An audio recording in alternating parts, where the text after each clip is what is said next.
Welcome to your passion, purpose, and personal brand, the show that helps you bring more of who you truly are into the work you do.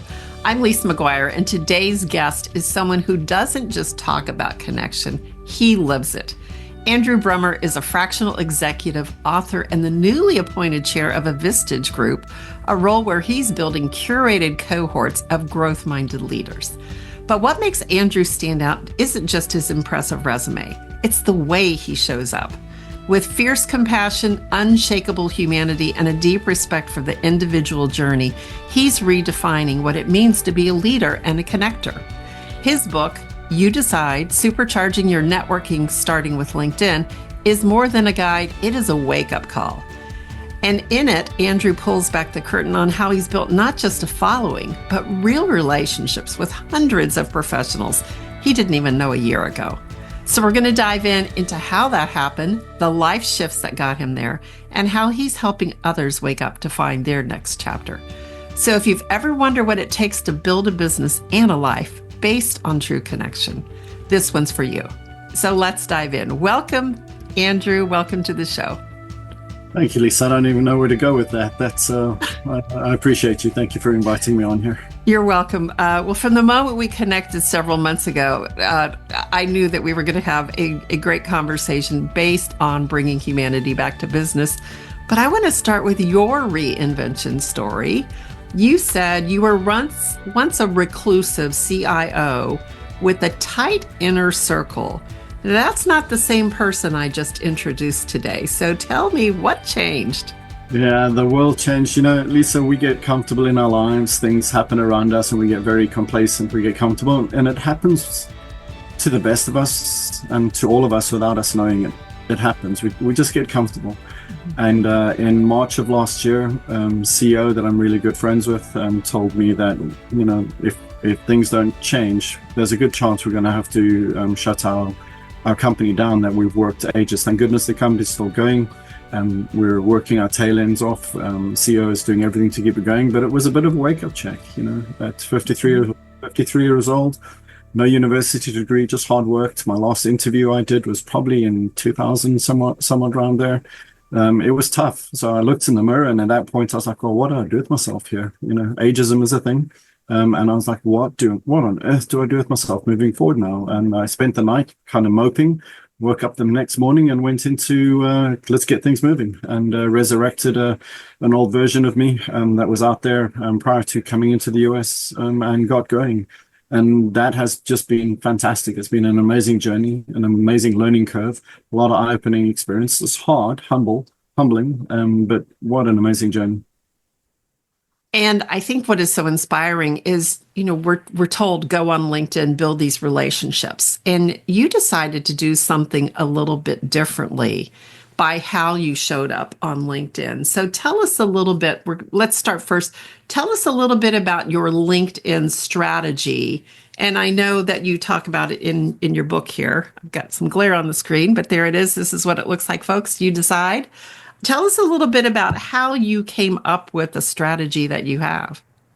Gosh, so at first I did what most everyone does, is I scrambled and I made a lot of stupid mistakes, just silly things. I got desperate, I got pushy, I went into my LinkedIn base that I'd not spoken, like most of us have not spoken or maintained relationships with them, started reaching out. Very few people responded or could engage or could change, could drive. I'd not kept up with market movers and shakers. And like most people, my LinkedIn profile was out of date. It was okay, but it wasn't there. So for the first 2 months, I got going. I did the reach outs. And then it was over time. Just, you know, one of the things I started doing is I had two parts in my campaign that I was doing. One was I was reaching out to other fractional executives to find out what this fractional world was about and to have people in network and just generally just meet people. And the other was this plea for I got to find something. I need to find something to create a supportive strategy for myself moving forward. What I found was that my campaign on the supportive strategy, so looking for work revenue opportunities, was failing miserably. And my strategy around finding fractionals was working amazingly well. It was, I mean, I was meeting, you know, between 15 and 20 new people, brand new people that I'd not known. I was meeting them every week. And that journey, just, when you walk into a meeting with the fractionals, where I was not selling, I wasn't asking for anything, I was just giving and sharing and meeting. And it's amazing how people's engagement with you changes, and how people get human, they get caring, they get humble, they lose their sales mask or their work mask, and they become human beings. And through that, I have gained, through that journey of meeting the hundreds of people that I've had the privilege of meeting, that by all rights I should never have met. I mean, I've met people that I just have no words for, and and what by that I mean of the most beautiful hearts, most caring, most giving, most just well-worlded people. That journey helped me understand that what I was doing in the sales cycle, as I was being desperate and trying to sell, and I hit the pause button 2 months into my failed start, trying to re-get my feet on my ground, and I stopped selling, and I just started networking. I just started engaging and meeting people. And that journey, that inflection point of stop selling is probably the most important thing I can tell people. LinkedIn is the gravity employment point. It's like all of the conferences combined. It is the place you go. It is the validation place. So it is somewhere you have to be present. You have to manage your brand. But it doesn't mean you have to show up and sell. It means you show up and be human like you would at a conference center. And that's the big lesson I learned. I have a really simple analogy in that. It was the big lesson. It's just show up, be human, pay an interest in people, just like you would at a conference, and treat them no differently. Just because you have this technology disconnect does not facilitate, techno rage or Zoom rage or email rage or whatever you want to call it, where you just show up and you throw. And that just changed everything. Yes. And so my question that follows up with that, you talked about, like, maybe you were this introvert in the back room on LinkedIn. To make those connections, you can't be that way. So how did you go about making that shift? Because that's almost a personality change. Yeah, it is. And it was. And, I've grown and changed so much since getting this going. I am very comfortable when I'm in a space that's my space. I have my Christmas lights that I put on the house, and I meet strangers in the cul-de-sac every year. And they're strangers, but I'm fine with it because it's a domain that I know and I own. When it comes to just cold outreaches and that, I'm pathetic. I really am. I was terrible. And you learn that when you're selling, there's a different psyche I was taking on than when I was developing relationships and meeting friends and meeting work colleagues. It was a different psyche, a different set. So I walked into it, and I am an introverted extrovert. So by that, I mean, I am naturally introverted unless I'm in a space that is comfortable. It's a domain I know, it's people I know, or it's a space that I control, or have got my arms around. I understand I'm a domain contributor, I'm a known contributor, then I'm fine. But outside of that, I was terrible. And that was a journey where I had to face a lot of fears. And I had the privilege of meeting one sales guy, a CRO, and for the love of money, I cannot remember his name. He said to me, Andrew, everybody's as nervous as you are. Everybody's as introverted as you are. Just walk up to people, shake their hands, and say, hey, my name's Andrew. I don't believe we've met. And I applied that strategy on LinkedIn, with all the Zooms, with the video calls. I have all of the decorations behind me. Everything has stories to it. I do the lights, I do woodworking, I do salt. And then, people pay an interest. They open up, you pay an interest in them. And before you know it, the call is a discussion like you had met sitting face to face, and it's not but you have to make yourself vulnerable. I think that the most important lesson I learned was just be vulnerable, show up, be human. And the person that mirrors your vulnerability and your show up, they're great people to talk with, and those that don't, just weren't meant to talk with you. And you have a good discussion with them, you wish them well, and you're there if they call you, but it doesn't sustain. Those discussions don't sustain. The ones that sustain are where people show up, they remove the mask, and they get vulnerable. And I want to bring out a point that you just made there, that was not necessarily where I was going to take this conversation, but you talked about being vulnerable enough where people can connect with you, and some of them won't. Yep. And I think that's something that a lot of people get very stressed about, that they have this desire for everyone to like them. But the fact of the matter is I don't like everyone, so why would everybody like me, right? Exactly. Like there are people for us, right? Exactly. And where I went into is where I made terms of this is when I did my initial outreach, I did deep homework on every person I reached out to, just a lot of homework. And if you just take 20 people that I spent each about 15, 20, 25 minutes on, I maybe got one response, maybe half a response. So maybe out of 40 people got one response from. And I learned that there are people that just are not going to show up, no matter how intense and deliberate you are. And at first I took offense to that. I was hurt. You know, I deeply care about people. I love people. I love relationships. I deeply care for other people's success, and it's my primary objective. You know, what's my success criteria? It's other people's success. What do I measure myself on? Is other people's success. So it hurt. I mean, it properly hurt. It was difficult that I spent so much time and energy. And I learned at the end of the day that I've touched in LinkedIn probably 12,000 people. There's probably about 4,500 people in the last 10 months that have accepted my LinkedIn outreach. And out of that, there are 500 people that I engage with. And out of those 500 people, there's about 100 people that care for me and I care for them. And we keep in touch and we talk and we communicate. And I've learned to, love and put your arms around those people that lean into you, and those that don't, it's okay. It doesn't matter. They will find someone else that will care at the level or love at the level or, work appreciates at the level that they seek it to be. And that's okay.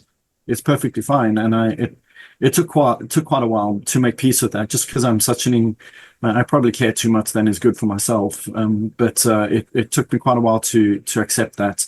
But now I'm really comfortable with it. And I have some fantastic work friends that I've made, just some amazing people. I mean, yourself as an example. I've met some just amazing people.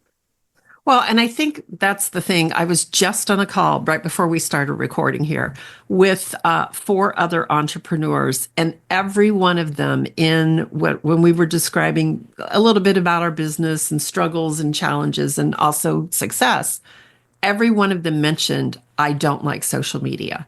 And I think what we have to do when we look at LinkedIn is, if this is a place where we need to be, if this is the worldwide networking conference where we are all have a position, have a profile, if we look at it as a place that we hate, if we look at it as a place that we must be on or we should be doing something, look at what we're bringing to the table before we even start. And so how is it that, I know I had to switch my attitude. I just started looking at it as a networking event, right? Yeah. So tell me a little bit about when people speak to you about this, because I know this is driving a lot of interest for you, Andrew. When people speak to you about LinkedIn, how do you get them possibly to shift a perspective and maybe see from your perspective that LinkedIn doesn't need to be dreaded? Yeah. So the easiest example is we are post-COVID and everybody works from home. But most importantly, we're post all of the big conferences we're all used to go to. Right? Pre-COVID, there was a lot of conferences. And my view of LinkedIn is nothing more than a conference. Pick your favorite conference, whether you are a chef or you're a manufacturer or you are an IT professional or you are an executive or don't matter, pick your profession. There's easy 100,000 people in the US who have an interest in the space that you have an interest in, easy. Mm-hmm. If there's a conference, a 4-day conference that's on the go, there's easy about 10,000 people out of that 100,000 that want to go. Out of that 10,000, maybe 2,000 to 4,000 get to go. Mm-hmm. If you have the arduous duty of being in a booth and talking with people over a 4-day conference, it's not possible for you to speak to more than 160 people in the 4-day window. It's not possible. The max numbers that you can hit, there's probably 160, 170 people. Out of that, there's probably 20 business cards that when you follow up with them post a conference are going to talk with you. And out of the 20 business cards, there's probably about 4 people that turn into opportunities for you that you can help or they can help you. And out of that, you maybe get one that realizes some sort of financial activity that takes place, right? So LinkedIn is no different. LinkedIn is your global conference. It's a 24/7 conference. You have to decide how you show up. You have to decide your brand. You have to decide how you approach this. And if you're not attending all these conferences that used to be out there and you are deciding to be a remote person, how do you develop yourself? How do you get yourself out there? What does your brand look like? If you go put your browser in anonymous mode and go Google your name, what pops up? Where are you showing up? If you walk into a room in the domain that you love and are, be it you love or be it you're skilled at, and you walk in that room, how many faces do you recognize and how many faces recognize you? How memorable are you? Are you just a job title, or are you someone that's actually got a story behind you? Have you got stories that you engage with people that they can remember you? Have you got something unique about you, that you're not just another person that someone has met? At a conference, you get to meet, and we all know that when you go to a conference, you remember the people that you went to the after parties with, or the evenings or the bars with, or whatever. Those are the people you remember, right? You don't remember the thousands of people that walk past you. Same with LinkedIn. You just got to look at it and recognize that it is the gravity hub point. It is the work hub point. I'm not going to say that nothing will replace it, but I think it's going to be really hard for anything to step in with the professional presence that LinkedIn has with all of us on it. You got to look at it and you have to say, how do I own my brand, and how do I get involved? And you don't have to social media it. There are simple ways in which you can engage with LinkedIn by outreaching, contacting, touching people. There are simple ways you can use beautiful language, kind, caring, giving language versus showing up. The best example I use is when you go to a conference and you're at the conference event or something, you would never walk up to the bar. Someone standing at a bar or at a table, coffee table, you'd never walk up to them and say, "Hey, my name's Andrew. I do process improvements. I've saved companies hundreds of thousands of dollars and I've changed thousands of lives." The person would look at me like I'm a nutter. You'd walk up to the person, shake their hand and say, "Hey, my name's Andrew." And in LinkedIn, because we have this technology protection, like driving a car, we have this technology protection. We just show up and we just abuse the time that we have. And, that's where in-mails and all of the stuff goes away. But it doesn't have to be hard. It can really be simple. And most important, if you take your time when there is no pressure point to do it, it's very, very, very easy. If you get to a point like me where there's a Dear Johnny discussion, that's hard because now you're scrambling. But if you take the time, and I wish I could, if I had the funding, I wish I could give this book away to every 40-plus-year-old, and so that they would just start it. Just get moving. So when you do get to that, not if, when you get to that point, you're ready for it. Yeah. And I want to bring out the point too, that pre-COVID, LinkedIn was seen mainly as a resume platform, or, it was all in there. But when we didn't have a place to go, that was the gathering spot. That was when the flavor of LinkedIn changed. And I even have done some previous podcasts on the LinkedIn know-it-alls who said, this does not belong here, that belongs on Facebook. Well, now it is our conference place. So I appreciate that. But Andrew, you've alluded to several different things that you do. So I'd like to go back to before you decide to connect with one. I heard you say you do some deep research, 15 to 20 minutes. Tell me a little bit about what that looks like, how you're trying to, what you're trying to find out about people. So I've changed that a little bit. I did the deep research before I reached out to the person. And what I've realized is doing that deep research on 20 people when only one person is going to respond to you is an inordinate waste of time. Mm-hmm. It's not disrespectful, but you got to find the people that are going to respond to you.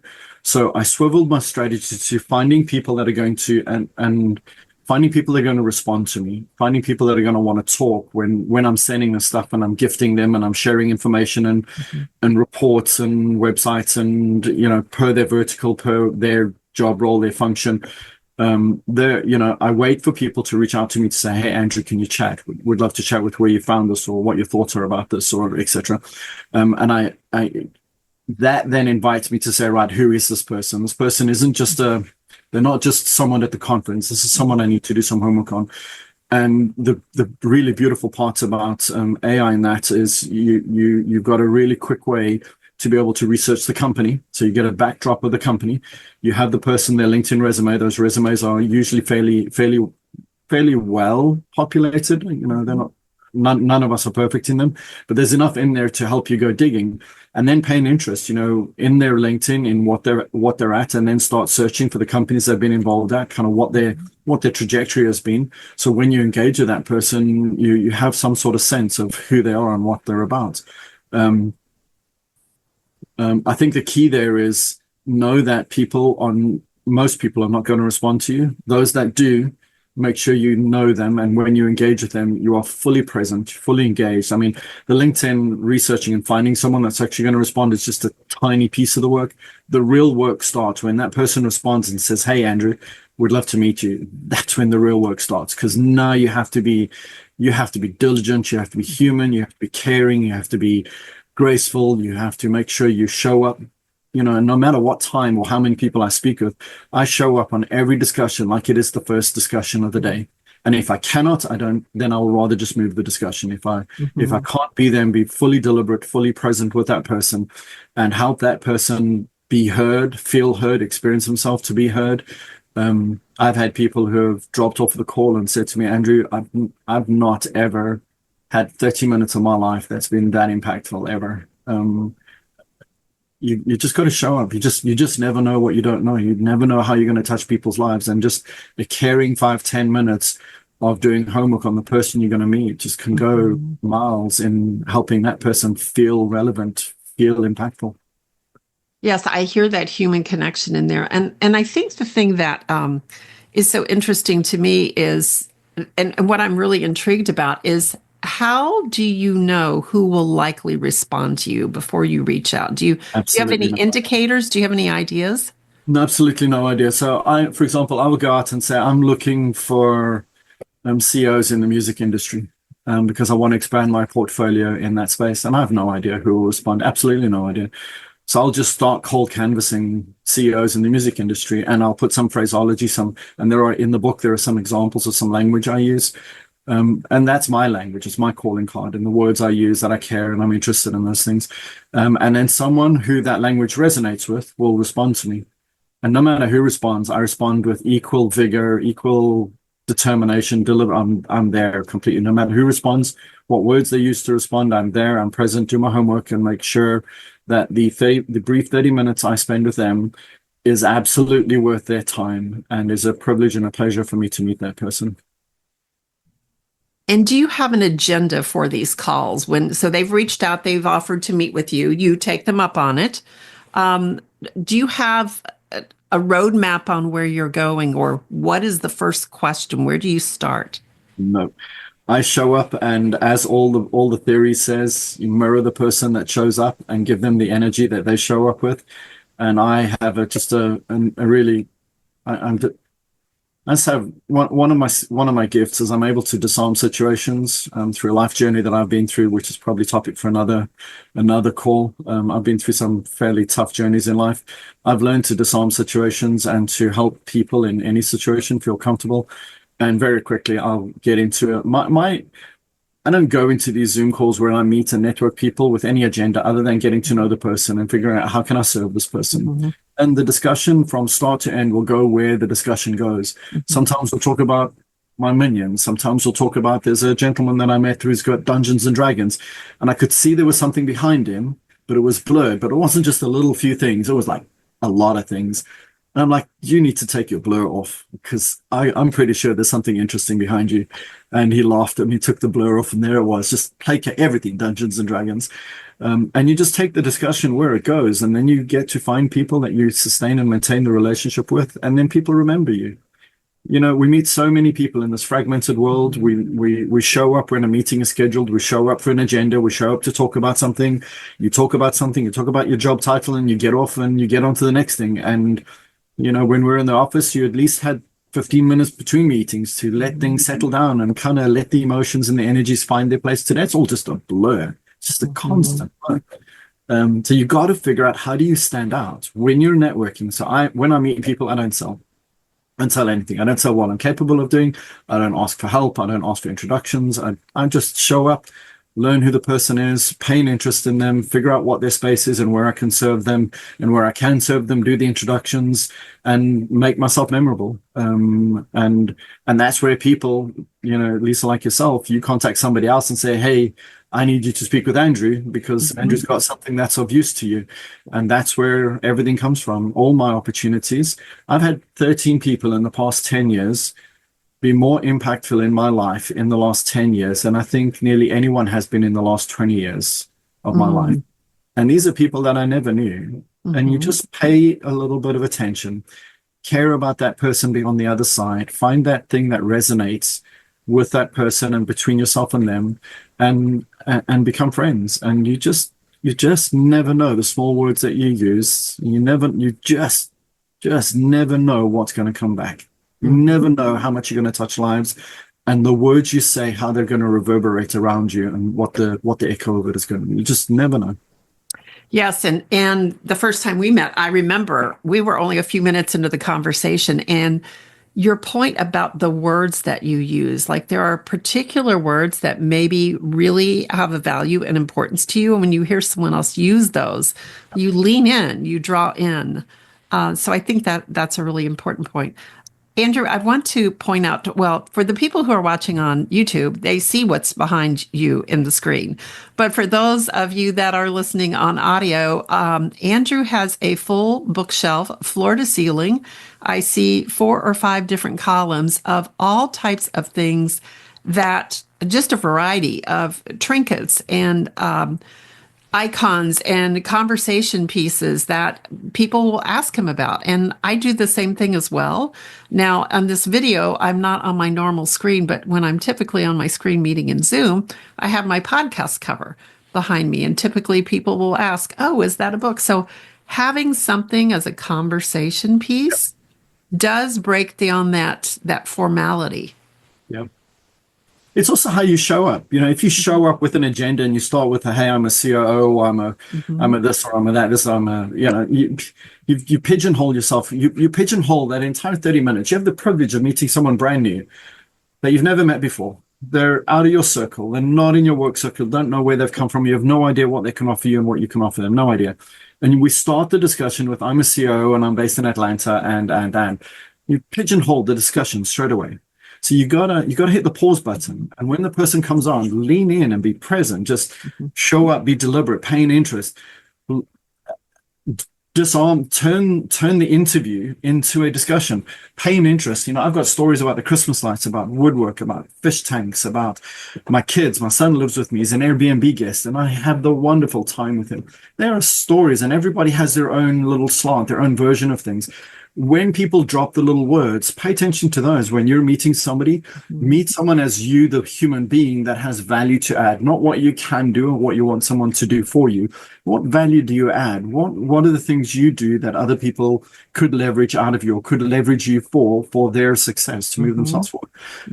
And it sounds counterintuitive. I mean, it really sounds counterintuitive, but the value I've received out of it, there are just no words. I mean, the forums, the groups, the bodies, the people that I've met, the 2 books that I've written are a direct result of it. It's just, you just don't know what you don't know. You just don't know what impact you can have. You just don't know. So take a chance, love people, care for people, pay an interest in people, and, be vulnerable. Yeah. And what I'm taking away from this, Andrew, is to be seen, to be heard, to be understood is priceless. And that's where the beginning of our relationships come from. Yeah. So what I'd love to do is you've talked about, the thousands of people that have connected with you in the last year and the process that you use to build those relationships. But you said you got about 100 people who at any point you could contact. What are you doing to continue to nurture those relationships? Because it's not a one-time conversation. It is something that has to be curated. And this is where the hard part comes in, right? We all have our LinkedIn.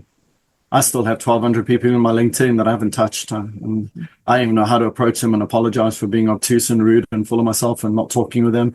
But with the people that I've brought on board now, that I've developed the relationships with, I just keep the relationships going. when you have no mask on, and when you are yourself, and when you expose the stories and the things that you do, and when you are persistent and consistent with the passion and the energy you bring, and when you are deliberate with people when they show up, and when you can help do the introductions, people remember you. And when you reach out to them a month or 2 months later on LinkedIn, you say, hey, quick note, that book that I was busy talking to you about, it's published, it's out on, I've got it, here it is. Or exciting stuff. I've just managed to bring my passion of life, of facilitating, merging, helping people, paying it forward, passing it forward. And I've been invited to be a Vistage chair. You got people that know your story, that know the fight you fight for. They don't know you as when I meet people, I'm the antithesis of the Facebook post. I don't talk about all the cool stuff that's on there. I talk about the guts and glory of life, and people get to know you. And then when you talk about the successes, people celebrate with you and they stay engaged. Well, Andrew, that's so exciting. I want an autographed book. Can you give me a URL that I can order the book from? People remember you. They remember the engagement. They remember the pieces. And I think that's how you do it. And then face to face is critical. So I've learned that networking and getting face-to-face, and a lot of people say face-to-face, and I agree, face-to-face can be a terrible waste of time getting there, and in a non-valued meeting, time getting back to, it can be terribly wasteful. I go to all of these networking events because there's someone I know that knows someone who needs me. And you've got to maintain those relationships. Like I now have yourself, I have a handful of people, more than a handful, that if I run into a situation, whether it's marketing related or sales related or CTO related or CMO, I've got people that top. I have no idea their work quality. I just know they're phenomenal people, and phenomenal people don't deliver rubbish work. Right. So I don't know their quality of work, but I've got people that I know that are just amazing people that as soon as I hear the name, I'll do the introduction. I'll just call them up. I'll do a random. I'm one of those idiots who would just call you up and say, hey, Lisa, I've got an opportunity. Guys on a Zoom with me. Can you join? And if you're available, you join. Or if not, then I'll do the introduction. Lisa, it's about remembering that you're not alone. You cannot be alone. You can't win this alone. Together we win. Alone, you'll get somewhere, but it'll be tough. But if you're, just hit the pause button and just pay an interest in people, keep people updated. And the interesting part is most people don't reciprocate and communicate with me. So a lot of my touch points are outbound, and I'm perfectly fine with that. I accept that is a normal state, and it works. Well, and I think too, just because they don't respond didn't mean that they didn't see. No. And staying top of mind is really important. So Andrew, I do want to get into the Vistage chair, but before I do, I noted a few minutes ago, you mentioned you'd written 2 books. So we've got the You Decide book. What is the other book that you have? Is it done yet? Yeah, so spoiler there. It is with the publishers right now. So the book's title is called Leading Magnanimously. What I have attempted with that book, its published date is August 12th. I am starting pre-launching of it imminently. As soon as I get it from the publishers, I'll start getting it out there, and getting the word out there. But the book is meant to be a transactional hand guide written in the very same language of You Decide, very much of a hands-on. It's not a bunch of theory for you to think in 20 pages of theory and 1 action item. You Decide is every page has got action items on. Go through it and do.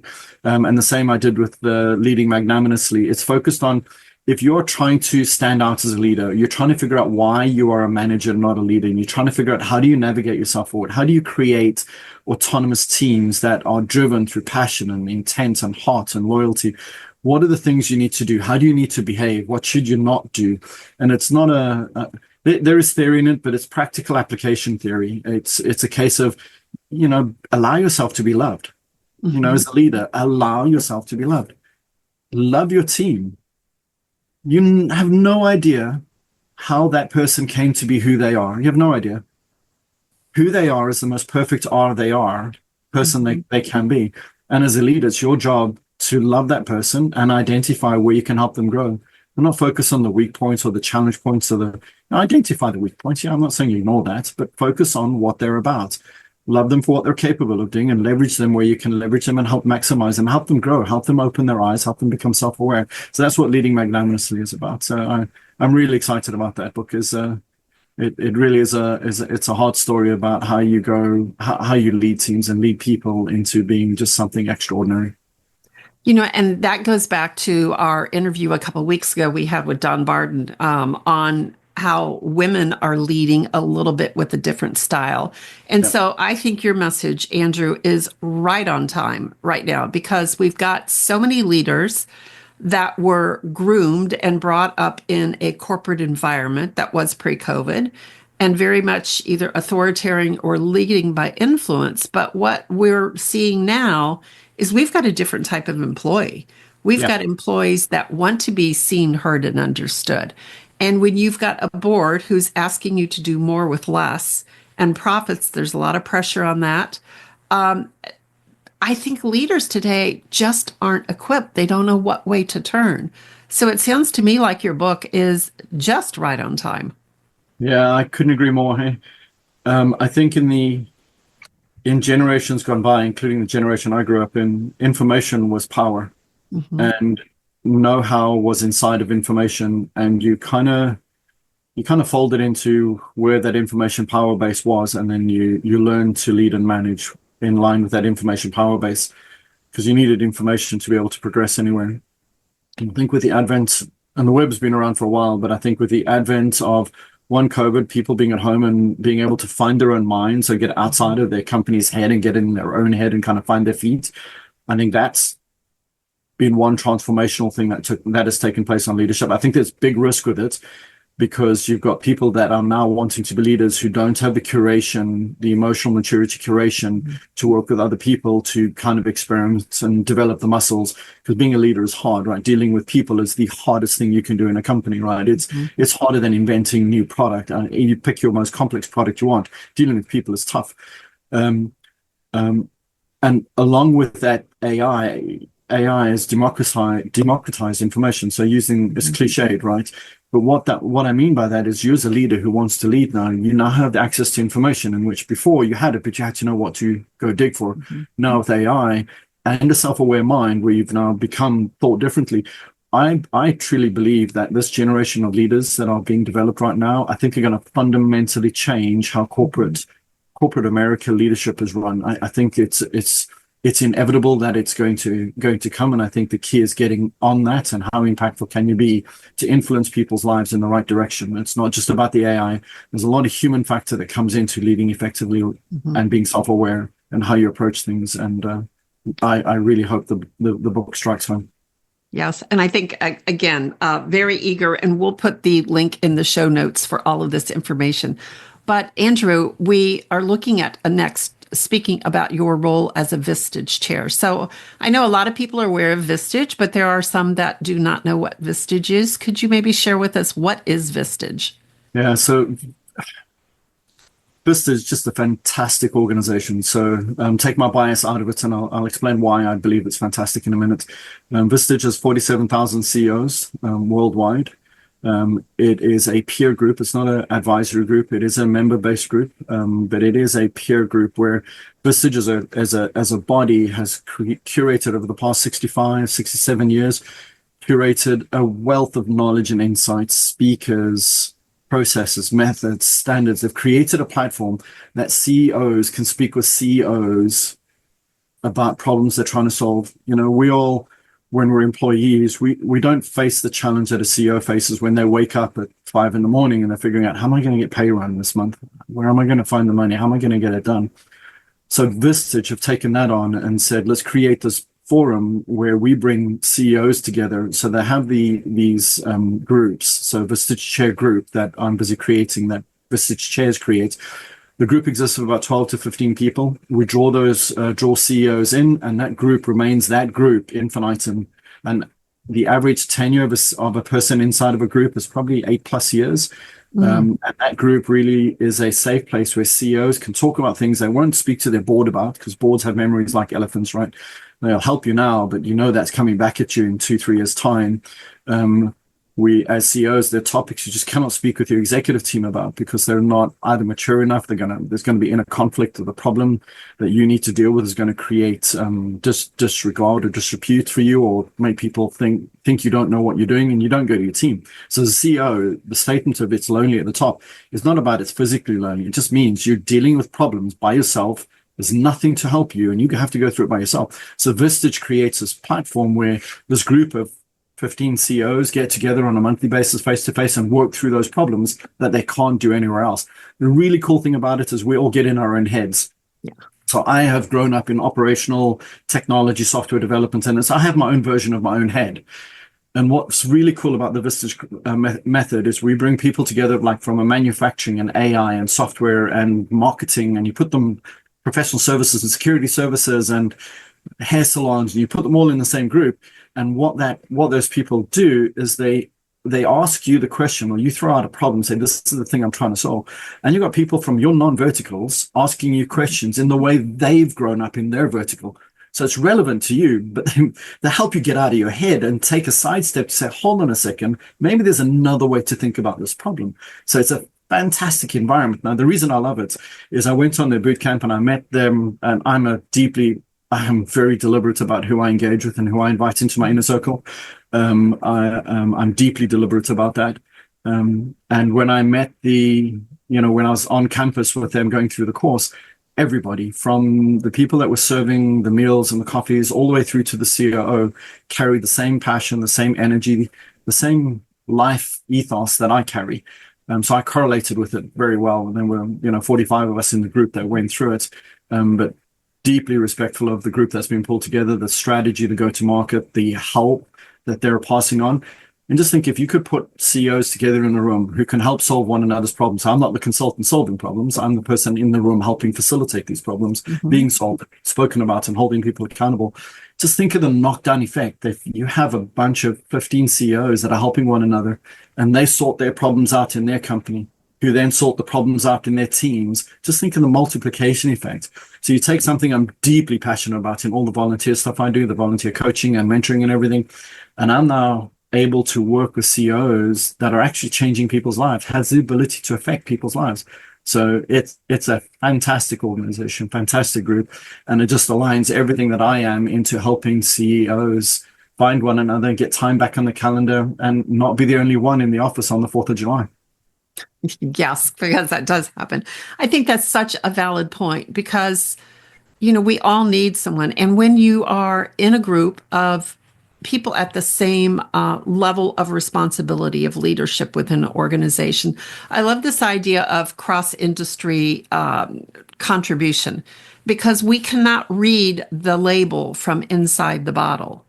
And so when we have other people ask questions in a way that you don't normally see it, you don't have that filter, it can be incredibly beneficial. And the fact that these groups stay together for so long, that I can imagine those deep relationships in there. Yeah, and the vulnerability, because you're now talking in a group of people where you don't have to worry about what you say. It's not going to go back to the office. You don't have to wake up tomorrow morning and go on a board meeting and now look these people in the face that you've sorted the problem solved, but you're not got to go look these people in the face, right? Normality is returned. You got to go look.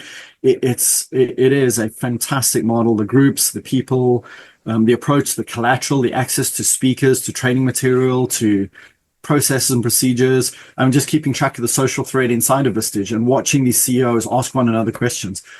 It's a CEO treasure trove. Yes. So one thing I'm seeing throughout all of this conversation, Andrew, is the fact that you have had so much success giving things away. You give your book away, you give coaching away, you are contributing in so many areas. On LinkedIn, you're contributing, you're showing up to calls, you're just giving people holding space to allow them to be themselves. What would you say to someone who's afraid of giving too much away for free? Because I've heard that before. You give away too much, right? What would you say to those people? Sure, that's a tough one, because we all have our own versions of journeys that we've got to there. I would say be mindful of where you give away to. Be deliberate when you give away. You have to decide you want to a big piece of a small pie, or do you want a small piece of a big pie? And then you want a whole bunch of pies to arrive on your doorstep that you had no idea had the possibility, because that's been my experience. In me giving away, I've had more brand new pies arrive on my doorstep that I've got a tiny piece of than I could have ever asked for. Through giving away. Through giving away, people have realized Andrew is not about himself. Yes, he cares. He needs to spread bread and, he needs to pay the bills and keeps things going. But I'm not someone that shows up and takes from people. I've showed up and I've given. And honestly, I've received way more back than anything I've given. I've given knowledge, and as I learn, I redistribute and reshare and pass knowledge out. But I have absolutely yielded. This is really hard to verbalize.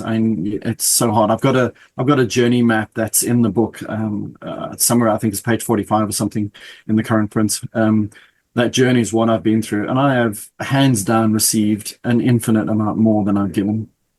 And I'm just freely giving. I mean, you go to my website, I'm just giving knowledge and insights and URLs and just everything. I just pass it on, pass it on, pass it on.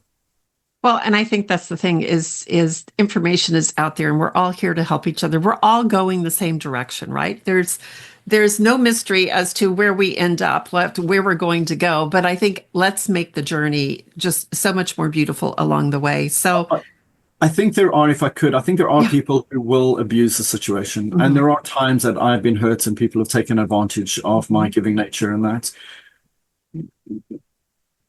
I could count on one hand 4 people that have done that to such an extent that it was unethical. Gosh, and that's in a multi-decade life. So, I think at the end of the day, I sleep well. I'm winning. I feel like I'm winning. I'm enjoying life. The people's lives that I touch is worth it. But there will be those people who do take advantage of the giving nature. Yeah, and I think they have another issue. They have another burden and journey that they're going. I don't bog myself down with it. I just understand. And there are more people that have gained and smiled and laughed and cried with me than have hurt me. So, at the end of the day, I'm winning. All right. Well, Andrew, you alluded to a website. So as we wrap up, tell us if anyone is interested in contacting you to learn more about how they could engage with you, if they want to learn more about becoming one of your members of your Vistage group. What's the best way for people to reach you? So LinkedIn, you'll find me, Andrew Brummer. You'll find me there, loud and proud, Vistage all over the place, LifeQ all over the place. So loud and proud there. You can also find me at Ardunan, ARDUNAN.com. That's Ardunan.com. And Ardunan is meaning house on the hill. So the purpose of Ardunan is to give people a refuge place, a place to help one another, support one another, gather around the campfire, look out into the hills, warn of disasters, and celebrate beauty. So that's what I'm trying to create and passing it forward. And I have the privilege of working with people who are similar ethos and minded. So I look forward to chatting with anyone. All right. Wonderful. Such a beautiful, rich conversation. Andrew, thank you for being here and for being someone who reminds us what's possible when we lead with care, curiosity, and conviction. Thank you, Lisa. I really appreciate being here. Lovely chatting with you again. All right. Now, Andrew's story is a testament to what happens when we stop trying to impress and start trying to connect. And for anyone who was listening who wants to learn more about Andrew's work, we will link the books in the show notes along with all of the other links that he provided and his Vistage group, so how you can get a hold of him and on his LinkedIn profile. And if this conversation resonated with you, please take a moment to reflect. Are you showing up in your authentic self in your network? Or are you hiding behind a brand that really doesn't reflect who you are? If you want to learn more about how to do that, you may want to consider a one-on-one mentorship with me. I've got several ones. One is The Difference Is You, another Business Growth Launchpad. So just reach out and we'll see if we can have a conversation of what might work for you. So until next week, go chase your passion. It will reveal your purpose and help you build that next level of you on the way to your legendary self. Thank you for being with us today. I'm Lisa McGuire. We'll see you here next week.